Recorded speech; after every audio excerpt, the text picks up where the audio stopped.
What does entrepreneurship mean to you?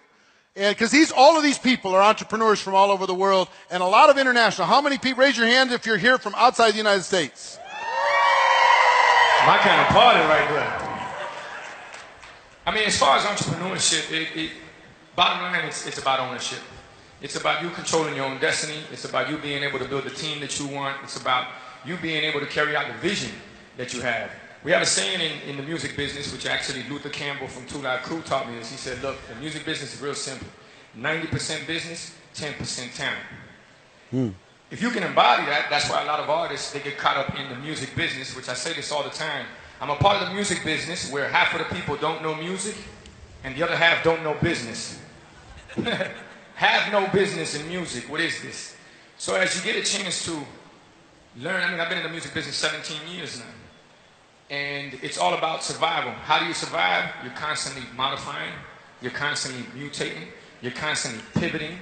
You're constantly thinking outside the box. You're thinking of untraditional ways, unconventional ways to make things happen. And if you look at the music business and what's happened with it in the last, I would say about 20 years, you know, they missed a major opportunity in the late 90s, early 2000s when instead of suing Napster, they should have bought Napster. They should have partnered with Napster.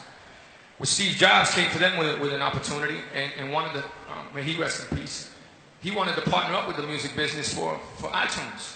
And they didn't have that vision at the time, okay? So we've been constantly growing in a shrinking business. How do you grow in a shrinking business? Finding opportunities. And that to me is number one, true entrepreneurship. I go back to ownership, investing into yourself. To me, that's the biggest thing that you can do. The biggest investment you can do is into yourself and into your team and to those that you believe in and those that believe in you. But I think the most important thing is, Eric, you gotta have a good product.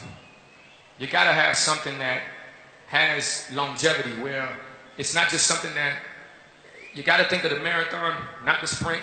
And para todos los latinos que están aquí hoy, okay, that means